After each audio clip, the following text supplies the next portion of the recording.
Boa noite, sejam muito bem-vindos a mais um Eu na Indústria Podcast, nosso encontro semanal, sempre quinta-feira às 19 horas, no nosso canal Manutenção em Ação. Hoje eu estou com o Ricardo da Benner aqui, mais um podcast na Expomaf, e a gente vai conversar um pouco sobre a história dele, sobre a Benner, né, a empresa, e mais um aprendizado para a gente que está do lado de cá e mais uma podcast para vocês escutarem ou assistirem. Primeiro, Ricardo, obrigado por ter vindo aí, disponibilizado o seu tempo. Sei que está no stand, sempre é correria, né? É feira, mas está aqui com a gente batendo um papo, então é sempre bom, né? Sempre legal, é bom dar uma saidinha, dar uma descansada. Legal. Ricardo, me fala um pouco sobre a sua história, como é que você chegou até aqui, enfim, um pouco da sua história profissional até chegar a esse momento. Beleza, bom, minha história, pouca gente sabe, hein? Então, primeira mão. Na verdade, a minha formação profissional, eu sou cozinheiro. Ah, que legal. Formação profissional, eu morei fora final dos anos 90, 97 até 2000. Eu morei na França, estudando e trabalhando com gastronomia, com culinária francesa. O meu pai, ele era um fabricante de máquinas aqui no Brasil. Meu pai foi o fundador de uma empresa aqui no Brasil chamada Infresa, nos anos 80. Uma empresa muito famosa, fazia as fresadoras ferramenteiras, que até hoje usam a mesma nomenclatura, FTV1, FTV2, que era a Infresa Lagoon. Ele tinha uma joint venture com uma empresa espanhola chamada Lagoon. E, enfim, ele não continuou, não seguiu nessa empresa. E aí ele começou no final dos anos... no meio dos anos 90, 95, né? Até um pouco antes, na verdade começou com uma outra empresa. A Benner começou em 95. A Benner completa 30 anos esse ano. E nessa época, em 97, eu estava na França. E a Benner só importava as mesmas máquinas que meu pai fabricava nos anos 80, que eram as fresadoras ferramenteiras. A gente importava essas máquinas de Taiwan. Ainda importamos de Taiwan. E eu voltei da França para cá em 2001. Era uma época que a gastronomia não estava tão em alta como está hoje. Aí fui tentando me virar, fui tentando trabalhar aqui, trabalhar ali. E, putz, o negócio não estava certo. Eu já estava chegando perto dos 30. E eu falei, não dá para ficar patinando agora não. Preciso fazer alguma coisa, preciso construir meu futuro. Eu fui lá, conversei com meu pai. Meu irmão já começou a empresa com ele, né? Alguns anos antes, né? E aí eu conversei com ele e falei assim, quero começar aqui com vocês. Eu gosto de cozinhar, vou continuar cozinhando a minha vida inteira, mas não preciso ganhar dinheiro com isso, né? Tá difícil ganhar dinheiro com isso, então... Não que seja fácil ganhar com máquina, tá? Mas... falei, vamos lá, deixa eu tentar. E aí eu comecei na Benner atendendo o telefone da assistência técnica. O cara me ligava, falava, eu tô com um problema assim, não entendia absolutamente nada do que o cara estava falando, eu anotava tudo. Mas só uma conexão. Você falou do seu pai, de importação de máquinas, e da Benner. Ele é o fundador da Benner? Meu pai e meu irmão são os fundadores da Benner. Eu comecei 5 anos depois. Entendi. Isso. Pode continuar o seu, que depois a gente volta na Benner, na história da Benner. Beleza. E aí eu comecei atendendo assistência técnica. A empresa era bem pequena, só vendia a fresadora ferramenteira e estava começando a trazer uma ou outra máquina CNC. Alguns modelos bem simples na época, né, no começo dos anos 2000, que era o que a gente chamava de fresadora CNC, né, que não é nem um centro de usinagem ainda. E aí eu atendi, o cara me falava um monte de coisa que eu não sabia o que era, e eu anotava, aí eu falava, não, pera aí que eu já retorno. Aí eu ia lá, falava com quem sabia, entendia, me explicava, e aí eu ia lá, ligava pro cara e falava assim, seu problema, você tem que fazer isso, com a maior segurança do mundo, você tem que fazer isso. Aconteceu por causa disso, tá tudo anotado. Mas aquele ali eu já sabia, se me ligassem de novo eu não precisava consultar ninguém, né? Começou a criar um FAQ ali desde o... Fui fazendo a minha IA ali, né? Fui fazendo a minha inteligência artificial ali e fui aprendendo e fui evoluindo, adquirindo mais responsabilidade na empresa. Fui assumindo o setor de assistência técnica, depois A empresa começou a evoluir, aí agora junta a minha história junta com a da empresa, né? Uhum. Daí eu comecei a assumir assistência técnica e comecei a ter protagonismo na parte técnica da empresa, né? O meu irmão, ele sempre cuidou da parte administrativo-financeira da empresa. Tá. Né? Ele faz a parte comercial também, mas era sempre mais a parte administrativo-financeira. E eu tinha um espaço ali para mim na parte técnica, eu comecei a me envolver com aquilo bastante. E nessa época, eu já estou te falando lá, eu estou te falando aí 2004, 2005, aí a gente já começou a perceber um movimento dos nossos clientes, que a gente estava muito presente no cliente que estava começando. Tinha uns clientes grandes que usavam as máquinas convencionais ainda, que naquela época ainda se usava muita máquina convencional. Mas a gente abria muito cliente que estava começando. Você chama convencional operada pelo ser humano ali, não Exatamente. é o CNC? Não é sem CNC. A máquina que é o homem é o ferramenteiro que precisa operar a máquina. E aí, mas o que acontece? As empresas compravam essa máquina e a gente não estava evoluindo. Mas as empresas, nossos clientes estavam evoluindo. E a hora que ele começava a evoluir, ele começava a comprar máquinas CNC, começava a comprar máquinas mais modernas, e a gente começava a perder o cliente. Entendi. Né? Então, assim, eu só conseguia ajudar ele no começo, mas eu não conseguia seguir a evolução dos nossos clientes. Né? E aí a gente, percebendo isso, e aí eu já comecei a ter mais protagonismo nessa parte, a gente começou a desenvolver outros fornecedores para outros tipos de produtos. Então a gente começava a trazer, então ele comprava a fresadora ferramenteira, eu já tinha o primeiro CNC que ele ia comprar, também já era comigo. Aí depois, olha, quando ele evoluir, quando ele quiser um CNC melhor, opa, esse aqui eu já tenho também.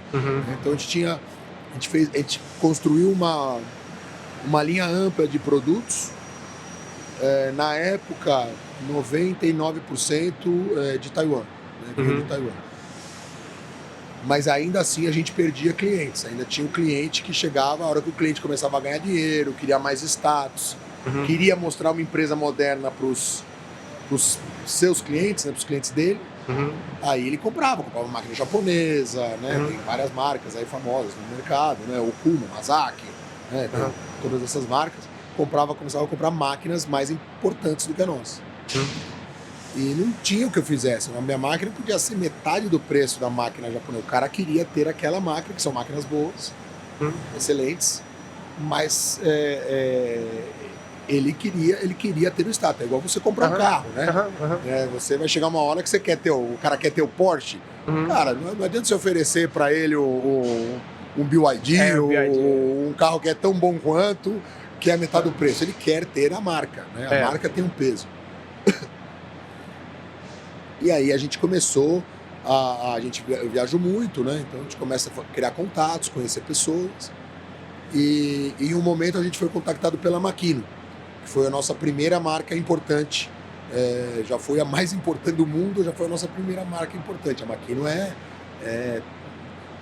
conhecida como um dos melhores fabricantes de máquinas, as máquinas mais precisas do mundo são feitas pela Makino. E aí a gente começou esse trabalho com a Makino. Que é de onde? Japonesa. Japonesa. Japonesa. A gente começou faz 15 anos a trabalhar com a Makino. E antes disso a gente começou a trazer prensas para o nosso portfólio também. Então a gente é muito forte no atendimento a estamparias aqui no Brasil. A gente tem as prensas da CI, então a gente vende muita prensa. São prensas feitas em Taiwan, mas elas têm uma penetração mundial muito grande.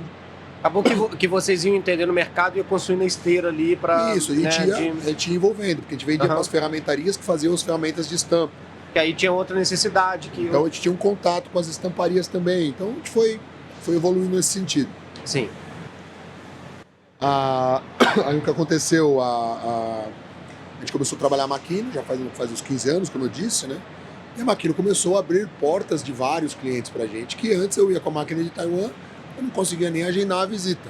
Né? Makino é uma máquina difícil de comprar, porque é uma máquina, ela tem um valor muito alto, né?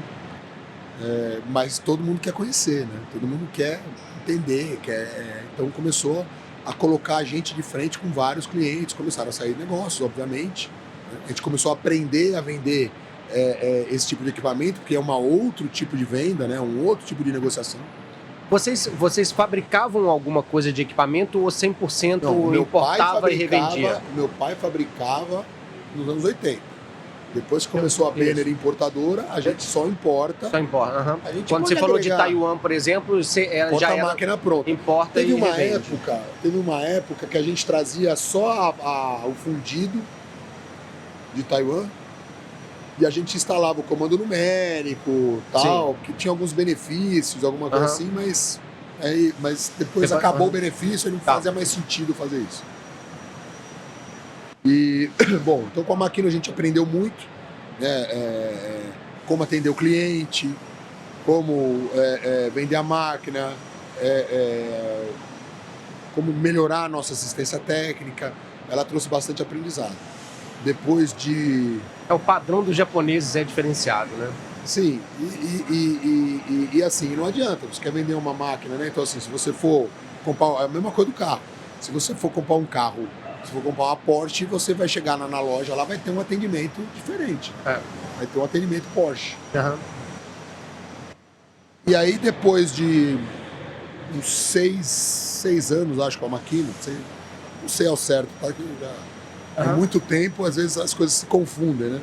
Mas acho que uns 6 anos com a Makino, aí a gente foi procurado pela Hyundai Wia. Né? Tiveram outras marcas que a gente tentou, tal, mas não foi muito curta, não dava certo, a comunicação não era boa. Então a gente foi aprendendo isso também, né? Não é toda marca que dá para vender aqui, porque às vezes o fabricante, a máquina é muito boa, a máquina é famosa, mas eles não têm estrutura para atender o Brasil, não no que diz respeito, porque eles não são capazes.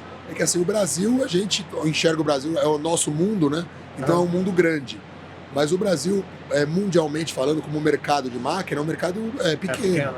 Então, às vezes, o cara ele não quer ter uma estrutura só para atender o Brasil. Ele prefere ter uma estrutura grande para atender os Estados Unidos, para atender a China, para atender a Europa. Para atender o Brasil, ele não quer. Para eles não vale a pena, para muitos não vale a pena. Né? Então, a gente foi aprendendo isso também. Falar assim, cara, vou tentar com isso aqui, essa marca é boa. Aí você trabalha, aí o cara não responde e-mail, o cara não te dá atenção, né? Você fica meio jogado de lado ali, né? Então aí a gente foi parando, foi selecionando. E aí veio a Hyundai Wia, né? Que era a Hyundai Motors, que era a Hyundai Máquinas, que comprou a Kia e virou Hyundai Wia. Então que é o segundo maior grupo econômico da Coreia do Sul, né? Só perde para a Samsung. E aí a gente começou a vender Hyundai também. Foi um outro aprendizado, porque a Hyundai ela é um outro tipo de máquina, é um outro perfil de cliente do que a Makino. A Makino, ela é máquinas de peças de altíssima precisão, é o que ninguém consegue fazer que a Makino faz. Então tem um custo para isso, tem um valor para isso aí. A Hyundai não, a Hyundai é aquele negócio assim, é alta produção, produtividade, autopeça, clientes grandes que compram pacotes de máquina grande, projeto. Entendi. E aí foi mais alguns aprendizados para a gente, com engenharia de aplicação, engenharia de processo, assistência técnica teve também se revitalizar, porque aí não é uma maquininha aqui, uma maquininha ali, né? Fecha um negócio lá, vende 10 máquinas aqui, 15 máquinas ali, 20 máquinas ali, a hora que quebra, o cliente ele não fala alô, né, quando ele te liga. Ele fala, como é que é? Lucros cessantes mas você está em garantia, você está no período de garantia. Ele fala prejuízo, lucro cessante, ele já fala os termos jurídicos para você atender ele na hora. Então a gente teve que aprimorar muito o nosso service nessa situação. E fomos andando assim, agregamos mais alguns produtos, então temos algumas máquinas da Itália, que é para recuperação de molde, que é microsolda laser. Fomos evoluindo dessa forma, né? Aí agora, na pandemia, 2021, a gente foi... aí o que aconteceu um fenômeno mundial, que as máquinas CNC de Taiwan, que eram as máquinas de entrada no mercado brasileiro, começaram a ser substituídas pelas máquinas chinesas. Porque quando a gente trazia máquina de Taiwan, a qualidade das máquinas feitas na China era muito ruim. Ninguém comprava CNC chinês. Uhum. Era terrível, era não péssimo. só CNC. As pessoas tinham muito preconceito com as máquinas chinesas. A indústria em geral a gente não aceitava muito, nessa época não aceitava muito. Exatamente. China. Ainda tem muita coisa ruim feita na China. Claro. Mas existe uma parte dessa indústria de máquinas que evoluiu bastante. Então, não só de máquinas, a indústria como um todo, a China já evoluiu. Assim, eu vou para a China desde 2001, né? Eu fui para Shenzhen, era tudo mato em Shenzhen. Você vai para Shenzhen agora, parece a cidade do futuro, né? Uma cidade inacreditável, né? Acabei de levar um grupo de clientes lá para conhecer uma fábrica que a gente representa de lá também. Legal. 2 semanas, acabei de chegar aí faz 2 semanas. Então, o que aconteceu foi que as máquinas de entrada da China, de Taiwan, foram substituídas pelas máquinas chinesas. Então a gente começou a ficar sem fornecedor, porque a gente era muito fiel aos nossos fornecedores de Taiwan, mas não vendia mais. E não tinha o que fazer, porque eu chegava no cliente e estava lá, a máquina é tão boa quanto, faz igual, é 30% mais barata. Né? E o Brasil, assim, principalmente os clientes que compram esse tipo de máquina, eles precisam de uma melhor condição, porque tudo atrapalha o brasileiro, né? Os juros, a política, tudo é contra o industrial brasileiro. Né? Então, pelo menos o preço da máquina tem que ajudar. Né? Então, aí a gente ficou meio que sem fornecedor dessa nossa linha de entrada. Em 2021 a gente foi procurado por uma empresa alemã, aí é diferente, né? É uma empresa alemã, engenharia alemã, design alemão, robustez alemã, controle de qualidade alemão, mas as máquinas são fabricadas em Shenzhen, na China. Eles têm uma fábrica lá e eles fabricam tudo lá para conseguir ter a máquina com preço competitivo. E que é a Priminer, né? Que a gente está lançando, tem as máquinas no nosso stand aqui. Legal. E aí, em 2021, a gente começou com a Priminer. A gente está muito feliz com a Priminer, eles têm uma linha de centros de usinagem muito legal, máquina 5 eixos de vários tamanhos, temos várias máquinas vendidas, os clientes muito satisfeitos. A gente levou os clientes agora, levei um grupo de 30 clientes para conhecer a fábrica, para a gente mudar o nível até de... porque assim, você traz uma máquina dessa, né? Então tem o pitch de vendas, né? Falou, é uma máquina alemã, o que eu te falei aqui agora, né? Assim, assado. Beleza, deixa eu experimentar uma máquina de 1.000 por 500 por 500, né? Vou comprar um centrinho. E a gente vendeu vários. Todo mundo muito satisfeito. A gente falou, agora eu quero que vocês venham conhecer a fábrica. Ver como é feita a inspeção. Olha, ver que tem uns alemães de verdade ali, olhando e mexendo. Ver que a coisa... Padrão de qualidade. Que não é uma conversa, né, de vendedor. E aí levamos os clientes lá e aí eles voltam já falando, opa, me faz uma oferta dessas 5 eixos, me faz uma oferta dessa high speed, me faz uma oferta desse portal com cabeçote, 5 eixos. Então assim, aí a gente agora a gente já está começando a ir para um outro nível de vendas com essas máquinas também. Legal. Né? Então a gente mantém sempre a gente tem a brincadeira do mundo das máquinas, né? A gente atende o Zé, o José, o seu José, o doutor José, né? A gente atende todos os tipos de cliente, né? Isso a gente tem muito orgulho disso, porque é assim que a gente começou e é assim que a gente vai seguir fazendo, né? Não quero atender só o cara, o bacana, eu gosto de atender o senhorzinho que vai lá e que ele opera a máquina, que a esposa dele é o financeiro da empresa, né? A gente gosta de atender todo mundo. E pelo que eu estou entendendo, você passou um pouco da parte de atendimento para comercial. Não, 100% comercial, né? Hoje 100% comercial. 100% comercial. Quando eu comecei a desenvolver, eu já comecei a essas linhas novas, eu já comecei a fazer mais parte comercial, porque ninguém sabia falar, ninguém tinha o argumento técnico para falar da máquina. Entendi. Né? Era muito limitado e eu assumi essa parte. Como eu já conhecia as máquinas a fundo da Berner, sabia dos problemas. A melhor jeito de você saber vender uma máquina tecnicamente é você saber dos problemas que uma máquina tem no campo. Né? Então eu sabia dos problemas, eu comecei, não, a máquina é melhor por causa disso. Então, inclusive, o desenvolvimento das parcerias é o time comercial, porque vai saber o que vai dar certo e o que não vai. Exatamente. Então aí eu já estava totalmente no comercial nessa época. E aí a nossa última grande surpresa foi 2 anos atrás. Nós fomos contactados. Isso é muito legal, as empresas vêm procurar a gente. Isso é um prêmio, né, que a gente recebe. Aham. A gente fica muito feliz que a gente é escolhido, né? Então, quando você é escolhido é porque tem alguma coisa que está fazendo direito, né? Claro. Ou pelo menos as coisas que eu estou fazendo errado ninguém viu ainda. Mas a gente foi escolhido para ser o representante exclusivo da Nakamura Tomy no Brasil. A Nakamura Tomy é a fábrica mais importante de máquinas do Japão. Importante no seguinte, a importância histórica da Nakamura Tomy. A Nakamura Tomy, eu não sei quanto que vocês conhecem da cultura japonesa, ela é a única fabricante de máquinas, né, ela fabrica tornos multitarefa. Né? Ela é a única fabricante de máquinas do Japão inteiro que recebeu a visita do imperador Hirohito. É a única. Tem um museu lá com a cadeira do imperador, com tudo. Então a gente foi escolhido por eles para representar o Brasil. Eles são uma fábrica que eles não fabricam quantidade, volumes, eles estão na 3ª geração já da família que coordena a máquina. E agora o novo presidente, né, o novo CEO, que é o Shogo Nakamura, ele tem até recomendo vocês seguirem ele no YouTube, ele tem uma página muito legal do YouTube. Ah, legal.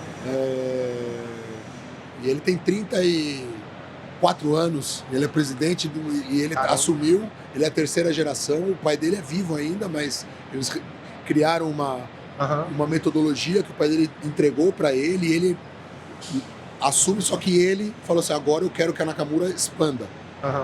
Vá além, porque eles vendiam para o Japão. Se buscar, já que você falou do YouTube, se buscar por Nakamura, provavelmente vai achar Nakamura Tomy, Nakamura espaço Tomy. Tá. Tomé, né? Nakamura Tomy. Eles têm uma página com muitos vídeos Legal. no YouTube. As máquinas são impressionantes. E aí a gente foi escolhido por eles para começar. Esse novo presidente resolveu expandir. Então a gente está ajudando. Ele tem muitas máquinas da Nakamura aqui no Brasil, mas tem empresas como Bosch, Volkswagen, são empresas que trouxeram as máquinas de fora, né, e não compraram aqui. Então a gente já começou esse trabalho há 2 anos, já estamos vendendo as máquinas aqui. Tem uma máquina no nosso stand, todo mundo que chega lá é a máquina que mais faz sucesso. É um torno com ferramenta acionada e eixo Y, parece simples. Mas a gente está usinando com ela lá e sempre que o cliente olha a máquina usinando, ele fala que ele nunca viu nada parecido na vida. Imagino. Então vou dar uma passada lá. Passa lá, eu ponho ela para usinar para você ver e eu aposto que você nunca viu nada parecido na sua vida. Legal. Então assim, é muito diferente. Então, e aí a gente tem essa linha completa de máquinas. Deixa eu te fazer uma pergunta. Todas essas parcerias, ou a maioria delas, tem um contrato de exclusividade no Brasil ou em alguma região do Brasil, então, de falar assim, só a gente só a Benner que vende... Tudo que a Benner vende, ela é exclusiva no Brasil todo. Ah, legal. Tudo que a Benner vende, ela é exclusiva no Brasil todo. Para dar uma segurança para as partes, né? Assim. Para as partes e assim, como eu falei, né? O Brasil ele parece grande, mas não é tão grande assim. É um bom mercado para mim. Né? Eu gosto, eu vivo disso. Minha empresa é uma empresa de sucesso. Mas quando a gente compara com o resto do mundo... Né, cerca de 10, 20% do mercado americano. Você vai nos Estados Unidos, uma marca tem 5, 6 dealers nos Estados Unidos. Né? Aqui no Brasil não dá para fazer isso. E já tivemos experiências de marcas que tentaram fazer isso, mas é complicado. Eu faço um stand, meu stand está lá no corredor principal, eu tenho 300 metros quadrados de stand aqui. Aí eu boto a máquina lá. Aí, tem um cara que representa a marca em Santa Catarina. Aí o cara não me dá R$1, fica lá, encosta na máquina ali, aproveita do meu investimento. Aí o cara atende mal o cliente, falam mal de mim. Né? Entendi. Aí a gente, assim, pra gente não funciona, né? Com a estrutura que a gente tem hoje, pra gente tem que ser exclusivo. Né? A não ser algum... Nunca diga nunca, né? Mas a princípio a gente trabalha sempre com exclusividade. E como é que funciona? Vocês mantêm um estoque aqui mínimo ou é sempre pedido Não, a gente tem um estoque gigante aqui no Brasil. Eu acho que não sei se tem alguém com estoque maior do que eu. É mesmo? Então vocês têm maquinário de pronta entrega? Não, hoje a Benner... Então assim, essa é a história da Benner Máquinas, né? Aí tem uma outra história paralela que eu comecei... Em 2020, Eu comecei a falar, pô, vou fazer alguma coisa, né? Marketing, eu queria fazer alguma coisa diferente. E a gente conhece muitos parceiros, a gente gosta das parcerias, né? A gente valoriza. Antes de 2020. Em 2000, na crise, né? Naquela crise Pode falar nome de político aqui? Tá à vontade, 2007, 2008. Não, 2007, 2008 foi uma crise ruim, mas ela foi curta. A do Lehman Brothers, né? Foi terrível pra gente, foi traumatizante, mas ela foi curta.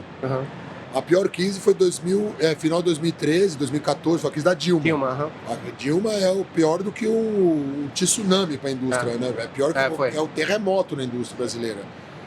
E a gente quase fechou nessa época, né? Então a gente chegou final de... só falando de coisa boa, né? Vamos contar né, dos perrengues, né, de ser industrial, de ser empresário no Brasil, né? A gente chegou no final de 2013, a gente tinha mais ou menos 100 pessoas trabalhando na empresa. Em dezembro de 2013, a gente teve que dispensar metade da empresa. 50 pessoas tiveram que ser dispensadas. E quando a gente chegou em 2016, no dia do impeachment da Dilma, a gente estava com 12 funcionários na empresa. Caralho. Então foram anos muito difíceis assim, pra gente, né? A gente foi lá se manteve de pé porque... Do jeito que dava, segurando aquelas pessoas que... Que é empreendedor no Brasil, né? Porque... É isso, né? É aquele negócio que só quem é brasileiro sabe, né? Eu falo aí, eu converso com muita gente de fora, né? Pessoal da Europa, e agora com esse negócio Estados Unidos, China, Covid, não sei o quê. Aí outro dia eu tava falando com o pessoal da França, de Portugal, os caras, não, mas o problema é que agora a gente não sabe o que vai acontecer daqui a 2 meses. Eu falei, bem-vindo ao Brasil. Isso aqui é a nossa vida o tempo todo, né? Mas enfim, quando começou essa crise de 2014, a gente participava, tá aqui numa feira muito legal, a gente participava de 8 a 9 feiras por ano. Então a gente fazia, na época era a Feira da Mecânica, né, ainda, não tinha mudado de nome. Tinha feira em Minas, feira no Rio Grande do Sul, feira em Santa Catarina, feira... era uma trabalheira... Era uma trabalheira, e feira de máquina, o cara que traz ferramenta, essas coisas, ele põe as coisas numa caixa de papelão e leva e monta a feira, né? Máquina não, é transporte seguro, é uma fortuna fazer a feira. Instalação aqui. E aí a gente falou, não, a primeira coisa que a gente fez, vamos manter só as feiras principais, né? Na época era mecânica e ferramentas, máquinas e ferramentas, aí depois virou Expo Maf e FEMEC, né? Mas eram basicamente as mesmas feiras. E aí a gente manteve só essas duas, mas não estava vendendo nada. Eu falei, puta, o que a gente vai fazer? Não tá vendendo nada. Eu falei, eu já tinha Maquino na época, né? Aí eu falei, vamos fazer um open house? Né? Aí o pessoal chegou e falou assim, vamos. Aí eu tinha um relacionamento eu tinha um amigão meu que trabalhava na Siemens, que ele estava sempre lá, por causa de atender os controles, o comando numérico e tal. Eu falei, posso botar uma bancadinha aqui da Siemens? Pode, vem aí, põe aí. Eu lembro que o primeiro open house que a gente fez, tinham 7 expositores. Foi em 2014. Em 2014 a gente fez 2 edições. Na segunda já devia ter uns 10 expositores. Open House é uma feira de vocês. Dentro da Banner. Então a gente não é mais um Open House que chama, né? Então era um Open House, aí na segunda edição tinha, sei lá, chutar aqui, 9, 10 expositores. Aí no ano seguinte, porque tava todo... Pode falar palavrão? À vontade. Tava todo mundo fudido, então todo mundo queria dar a mão ali e falar assim, vamos fazer alguma coisa junto, né? Pelo menos a gente se conversa, a gente vai se falar, né? Não ia cliente nenhum, não ia ninguém. Ia 2, 3 clientes amigos que também estavam fudidos, eles iam lá para conversar com a gente, para dar risada, né? Reclamar do governo, enfim. Então a gente fez o primeiro com 7... tinha 7 empresas, expositores. O segundo tinha umas 10. E aí vinha mais parceiro do que cliente. Aí o parceiro vinha, ele olhava e falava, porra, você vai fazer outro? Eu vou fazendo aqui, né? Eu posso participar? E aí começou a crescer. Depois da quinta edição, a gente transformou esse Open House no que a gente chama hoje de encontro tecnológico, né? Deixando uma história longa, curta, né? A nossa edição do ano passado, do encontro tecnológico, que ainda acontece dentro. Ainda é dentro da Banner. A gente estava lá com 87 expositores, mais de 90 marcas sendo expostas. E em 3 dias a gente recebeu mais de 1.200 visitantes. Né? Então virou um produto muito legal da gente. Né? É o meu mês de maior faturamento, é o meu mês do encontro tecnológico. Não ia ninguém lá, foi um negócio que começou... E aqui em São Paulo? Em São Paulo, lá em Vinhedo. Em Vinhedo, né? O pessoal entrar aí no site da Banner, tem lá a informação, pode se inscrever, venham visitar, é muito legal. E acontece quando? Todo ano no mês de outubro. Esse ano vai ser nos dias 7, 8 e 9 de outubro. Então todo ano no comecinho de outubro são 3 dias, terça, quarta e quinta. Legal. Eram 2 dias até 2 edições para trás. Mas daí começou a ficar muito lotado, não dava pra andar lá dentro, a gente me colocou para 3 dias para dar uma diluída um pouquinho na... E ainda tem espaço? Para expositor? Isso. Ainda tem espaço para expositor. Legal. Lá. Vamos começar. A gente tá lá também. Não, passa lá no stand, eu te mostro lá. É muito legal. Tem uma característica que as feiras são muito importantes. Mas o que acontece? O encontro tecnológico tem uma característica diferente da feira. A feira, o cliente ele vem aqui, a feira é um lugar que é legal, mas não rende. Não rende, né? O cliente ele entra aqui, ele entra no stand, porque na feira qual que é o que eu tenho que fazer quando entra um cliente no meu stand? Eu tenho que segurar ele para ele não ir no meu concorrente, não é assim? Eu tenho que entreter ele, tenho que mostrar a máquina. Quanto mais tempo ele ficar comigo, melhor.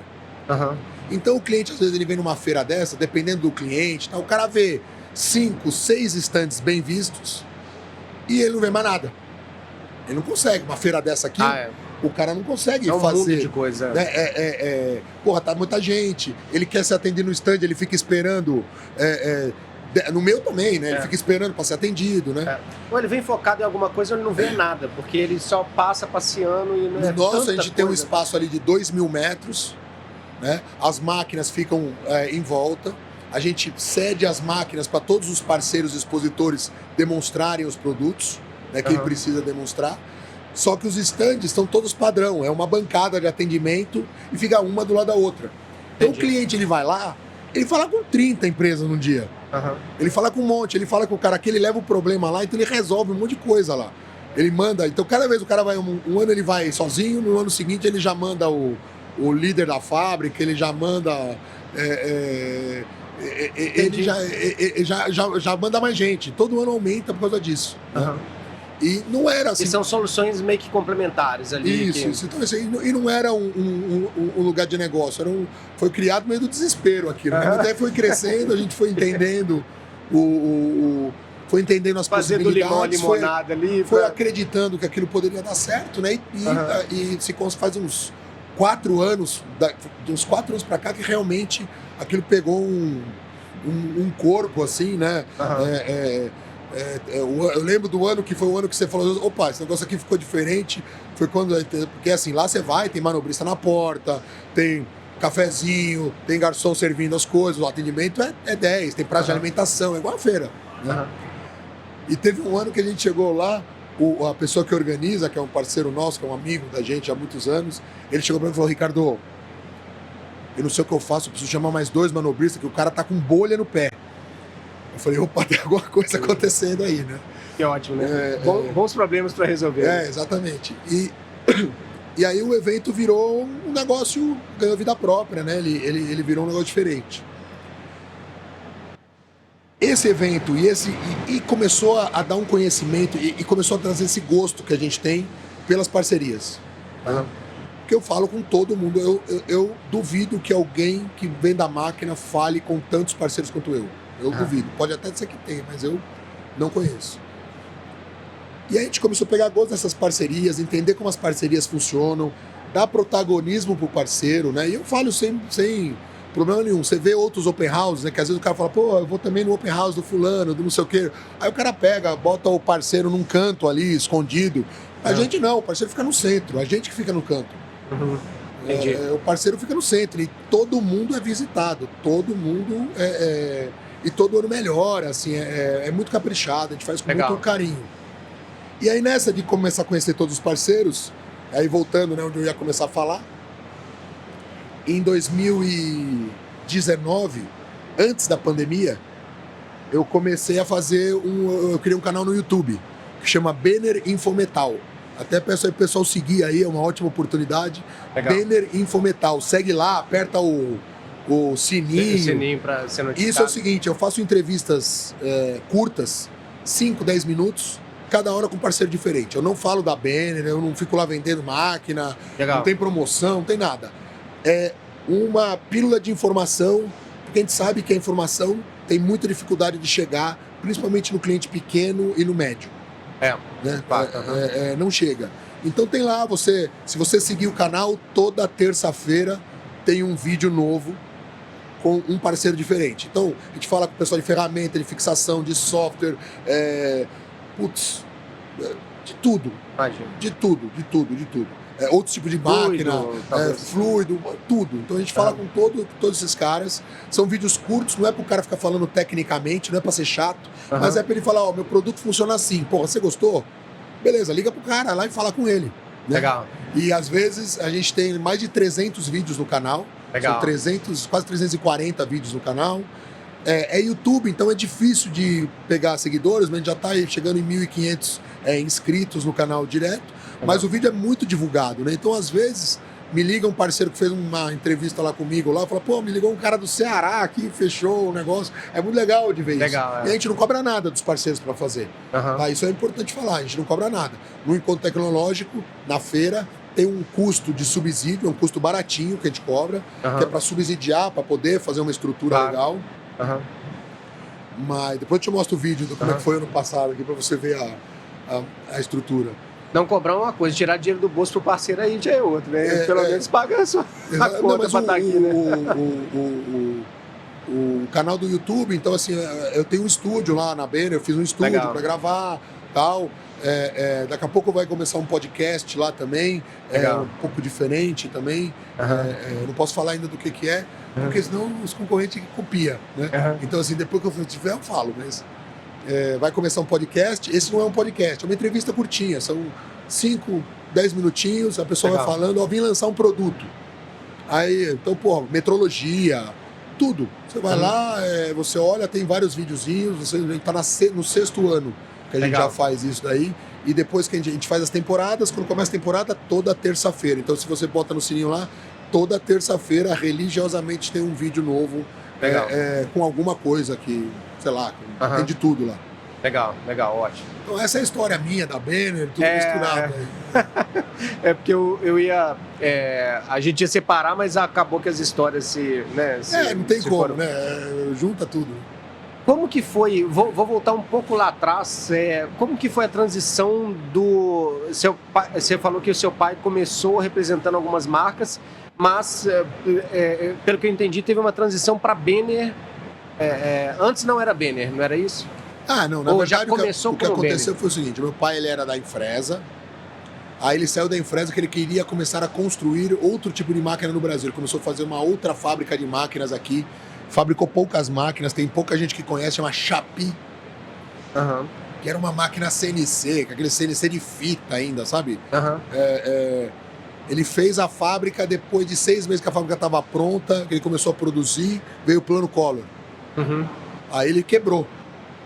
Não tinha o que fazer. Sobrou 50 pau na conta, quebrou. E aí ele ficou bastante tempo sem conseguir se colocar. Ele tinha lá uma máquina que ele pegou que ele conseguiu, né? Para não sair com uma mão na frente e outra atrás. Então tinha lá 2 maquininhas convencional, 2 fresadoras guardadas lá. Aí foi, em algum momento ele arrumou um sócio, ele falou, não, vende essas máquinas, não sei o quê. O meu irmão, que vendia carros, trabalhando em concessionária, tinha uns carros, vendia carro usado, tal, vendeu os carros, colocou a grana toda no negócio, né? Foi o meu irmão que deu o primeiro empurrão, conseguiu um sócio para ele também, e aí começou a importar as máquinas. Aí a Benner começou aí. Aí a Benner começou aí, exatamente. Que massa. Porque acaba que da dificuldade da grande maioria falar assim, não chega, não dá mais, fechamos as portas, nasce a Benner que hoje, tantos anos depois, tem sim. E assim, o meu irmão não entendia nada de máquina, era o meu pai que fazia isso, eu tava começando, eu era novo ainda, então eu tava tentando trilhar o meu caminho lá, depois eu voltei pro negócio, né? Legal. E o que tem hoje, assim, primeiro, né? Eu imagino que os principais clientes, as principais empresas que vocês atendem são de usinagem mesmo, né? São usinagem e ferramentaria. Mas vocês atendem muito também indústria no geral, por exemplo, para a área de manutenção, para oficina, coisa do tipo, por exemplo, Usiminas Mecânica, por exemplo. Atende também. A gente atende usinagem, ferramentaria, estamparia e empresas de manutenção. Empresas de manutenção, normalmente eles compram uma maquininha aqui, uma maquininha ali, né? Não são compras enormes. Mas a gente atende a gama inteira da indústria metal-mecânica, de arranque de cavaco, né? Entendi. E vocês têm a parte de serviço também? Vocês atendem o cliente assim durante a vida do equipamento, com manutenção, tudo? Você tem contrato de manutenção? A gente dá a garantia da máquina, atende durante o período da garantia. Se o cliente quiser, a gente continua atendendo. Né? Então tem contratos de manutenção que vocês... A gente pode fazer, mas é que hoje o que acontece?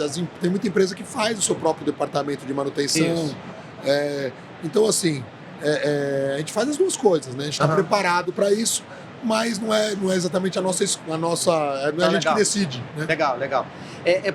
Deixa eu contextualizar uma questão primeiro para depois te fazer a pergunta. Você falou da cultura japonesa, tudo, e eu sou apaixonado pela manutenção produtiva total, que é o TPM, que foi criado no Japão na década de 50, e foi evoluindo, enfim. Que hoje a ISO no Ocidente é muito mais o TPM no Oriente, que não só uma metodologia e tem a parte de treinamento, mas tem a parte de certificação também, os níveis do TPM, etc. E os japoneses são muito... tem uma cultura... Que eu admiro, assim, não dá para replicar 100% aqui para o Brasil pela diferença cultural, mas tem várias coisas interessantes. E o TPM está estruturado em 8 pilares. Um deles é chamado de controle inicial para novos projetos, ou depende da tradução, eu gosto mais de falar de gerenciamento do ciclo de vida, que basicamente eu vou acompanhar o meu equipamento desde quando ele é instalado até o fim de vida útil dele. E no fim de vida útil dele, na instalação de um novo equipamento, eu trago vários aprendizados, que você citou, inclusive, no meio aí, falando assim, é importante saber todas as dificuldades, todas as falhas do equipamento para poder vir e fazer uma melhor parceria ou retroalimentar a fábrica de falar assim, corrige isso aqui, ela melhora isso, aquilo. Como que você... Primeiro, você consegue fazer isso ainda que... Porque... Imagino que tem uma dificuldade que o equipamento já está lá, já está instalado e tudo. Você acompanhou, ainda que acompanhe na garantia, você não está lá o tempo inteiro, enfim. Você faz esse acompanhamento do ciclo de vida do equipamento? E se faz, como é que é? Porque eu imagino que seja um desafio para você. Aqui no Brasil é muito complicado fazer isso, né? Porque como é que você constrói esteira de produto, então, assim? Como que eu vou vender de novo para essa mesma empresa, entende? O que a gente faz... A gente monitora o índice de incorrência de assistência técnica, né? Porque assim, a gente sabe que assim, cara, o produto bom é o produto que quando o telefone não está tocando, tá tudo certo. É igual a manutenção. É basicamente isso. Então assim, o que a gente faz? A gente tem lá, a gente monitora. Então, essa máquina aqui tá dando muita assistência técnica. Então, assim, aí eu sento com o meu pessoal da assistência técnica e falo assim, dá para resolver na fábrica? Sempre. Acontece um problema, é sempre assim, dá para resolver na fábrica? Resolve do cliente, mas dá para resolver na fábrica? Porque não adianta eu resolver o problema no cliente e depois no outro cliente ter que resolver o mesmo problema, e o mesmo problema, e o mesmo problema. Então, assim, a gente tem muito contato com os fabricantes, né? Obviamente, quando você fala com empresas como a Makina, a Nakamura Tomy, a Hyundai, a Pribiner, a Kirasei, que a gente representa, são empresas que já têm uma preocupação com exportação muito grande e tal, você não tem tanto trabalho com essas coisas, sabe? As máquinas já vêm com um agregado, mas às vezes acontece. A gente já pegou erros aí que os fabricantes olharam e depois falaram, pô, obrigado, vamos mudar nas outras. Isso já aconteceu várias vezes, né? Agora, às vezes você está com um produto, principalmente máquina convencional, tal, você traz um produto, você vê e fala, cara, isso aqui não dá para resolver na fábrica? Tá, então não trago mais. Mas eu tô dizendo mais assim, minha dúvida é mais na sua venda, porque a maioria das suas vendas, então, ou é numa expansão ou uma nova fábrica? Sim. Não é uma troca de equipamento? Cara, empresa brasileira não troca, né? Cara. Empresa brasileira não troca. Latina, você visita, às vezes eu já fui, principalmente, por exemplo, prensa, a gente vende bastante. Cara, eu já fui em empresa, o cara me mostrou uma prensa lá trabalhando de 1940 e não sei quando. Já tivemos dando manutenção e então, coisas assim, do tipo. a empresa brasileira não troca as máquinas. É muito o custo do dinheiro, o custo da troca é muito alto. A cultura brasileira de depreciação não é igual a dos Estados Unidos, que o cara chega e fala assim, não, porra, cada 10 anos só quero ter máquina nova aqui. Não, a máquina tá indo, deixa ela aí. Tem algumas empresas hoje que começam a trocar, mas é minoria. E vocês vendem só o equipamento pronto ou vocês vendem peças de reposição também? Eu vendo peça de reposição. A gente tem um modelo misto, cara, porque com esses impostos do Brasil, às vezes é muito complicado você chegar e falar assim, você tem que comprar as peças. Eu não gosto de amarrar o cliente. Eu não gosto de fazer o meu cliente ser meu refém. Então, às vezes, eu tenho peça... Isso é ótimo. Falando do lado de cá, que eu tive muito mais do lado da indústria, a gente também não gosta, assim. Então, porque se começa a amarrar demais, fala assim, não, mas aí eu fiquei na mão dele. Você só pode comprar peça de mim. A peça custa tanto. Isso aí, assim, é legal, dá lucro, margem de peça é alta, tá tudo certo. Mas em algum momento o cara vai comprar de outro. É isso. Então, o que a gente faz? Fala assim, ó, eu tenho aqui a peça... uma peça do Japão, chega no Brasil, nacionaliza, paga imposto, tem que revender, é caro. Eu falo, ó, eu tenho essa peça aqui, esse é o preço dela agora.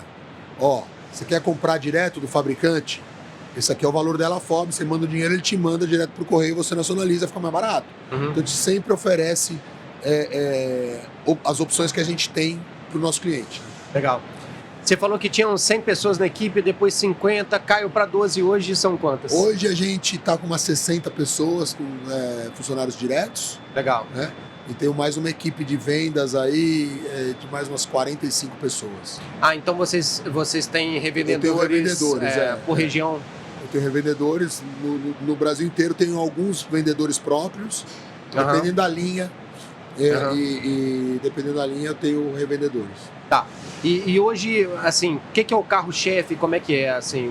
Então, entenda, assim, que tem a maioria do pessoal que nos assiste é o pessoal da indústria, tudo, mas nem todo mundo conhece de usinagem, ainda mais então, a empresa mudou muito de perfil, né? Então ela começou, ela cresceu vendendo para o pequeno.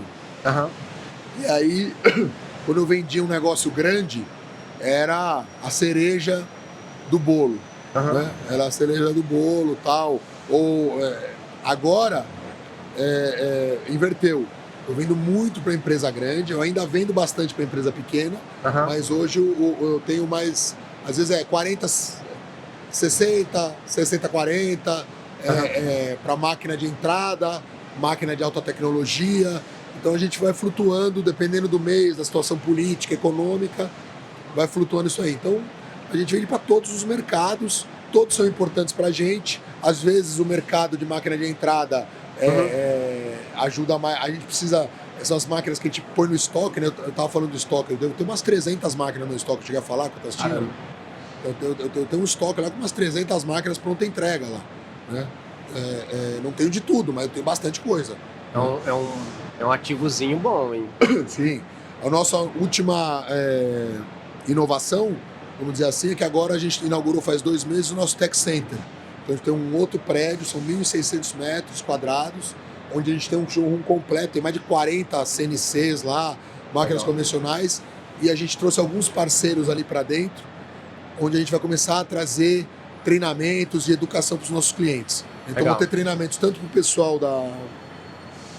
do chão de fábrica, né, para os gerentes de industriais, para o pessoal que está operando as máquinas com aplicação e tudo mais. Uhum. Mas a gente também vai começar a fornecer treinamentos para os administradores, para os donos das empresas. Então, vendas, marketing.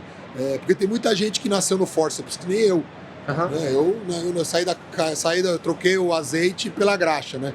Tem gente que também saiu no forceps. Ali o cara era um operador de máquina. É isso. E virou, foi o nosso caso, assim. e virou empresário. Né? Então, eu e meu sócio, a gente veio da indústria, trabalhamos a vida inteira na manutenção, consumimos nossos produtos com as dores que a gente sentiu a vida inteira, mas a gente nunca soube de o que é vender, né? Marketing, exatamente. Vendas e tal. Então, vocês vão poder ir lá no Tech Center, a gente vai começar a divulgar treinamentos. Então, vou ter treinamentos gratuitos e alguns pagos. Né? Uhum. E sempre quando ele é sempre pago no intuito de subsidiar os profissionais que a gente vai contratar para dar os treinamentos lá.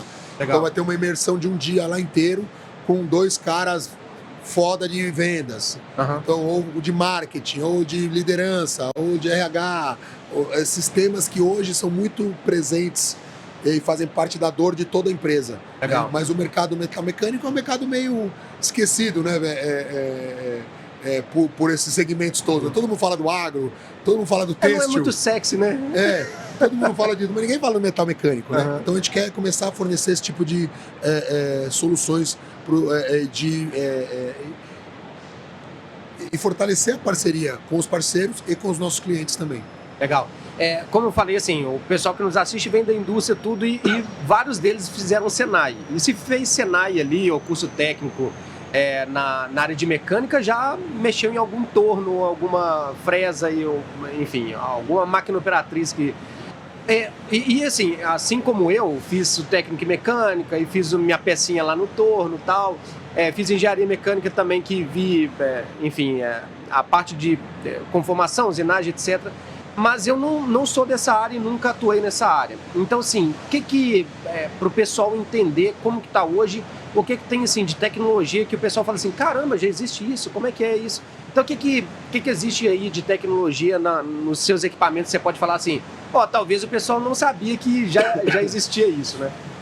Então a gente pode falar, bom, tem a tecnologia que está em moda, todo mundo falar, que são as máquinas 5 eixos simultâneos, né? Então, eu acho que 5 eixos simultâneos? Isso, são centros de usinagem que trabalham com 5 eixos simultâneos. Então você tem lá uma peça que normalmente você trabalha uma máquina 3 eixos, né? Então você faz um lado, vira do outro, vira do outro. Aí você tem agora uma máquina que ela já vai virando a peça inteira sozinha e a peça sai pronta. Você tem os tornos multitarefas que também tiram a peça pronta. Eu estou te falando da parte de produção. Uhum. Então acho que o que as pessoas precisam ficar atentas principalmente nos comandos numéricos, né, que evolui muito mais rápido do que a mecânica. A eletrônica, ela sempre evolui muito mais rápido do que a mecânica. Então, os comandos numéricos, então tem o Fanuc, Siemens, Heidenheim, Mitsubishi. Então, esses caras, eles cada vez eles começam a pensar, fracionar o segundo em menores porções para conseguir entregar mais precisão e mais performance nas máquinas. Eu acho que...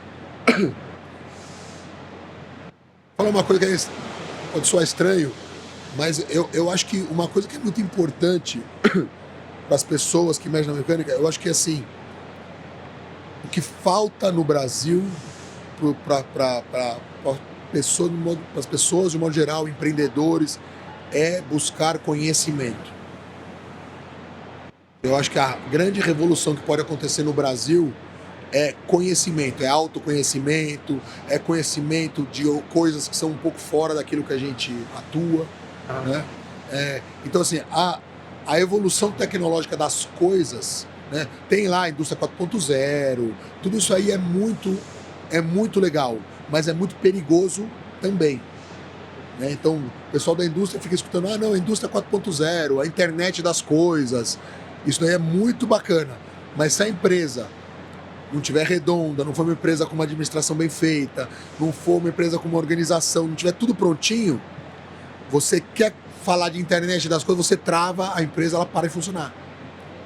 Então, A gente sempre fala que a tecnologia não é o fim, é o meio, né? Exatamente. Ela vai catalisar. Ela é de dentro para fora, é a empresa que puxa a tecnologia, não é a tecnologia que arruma a empresa. Exato. Né? Então, às vezes, com o mundo de hoje, com o TikTok, tudo na palma da mão, as pessoas querem pular etapas. Então, eu acho que isso que é o mais perigoso, né? Eu vejo muito imediatismo hoje. Exatamente. Então você quer sair da caverna para a inteligência artificial, mas assim, é legal, ajuda, mas entenda que buscar conhecimento de fato e entender o que é empreender, entender o que é organizar, entender de pessoas, entender de gente, entender de si mesmo, tudo isso eu acho que é o fator mais importante, acho, hoje, para qualquer um que queira empreender em qualquer coisa. O PDCA nunca vai sair de moda, né? Você pode ter a tecnologia que for, mas vai ser sem planejar, fazer, checar e agir. Exatamente. O que assim, a gente está vindo perguntando como pergunta final aqui de todo o podcast, eu queria saber também sua opinião sobre isso. O que você imagina que vai ser o futuro aí na sua área, né? De usinagem, você já tem 97, se não me engano, né, que você falou, então já são quase 30 anos e você viu muitas... 95, 30 anos esse ano. 30 anos. Então, você viu várias...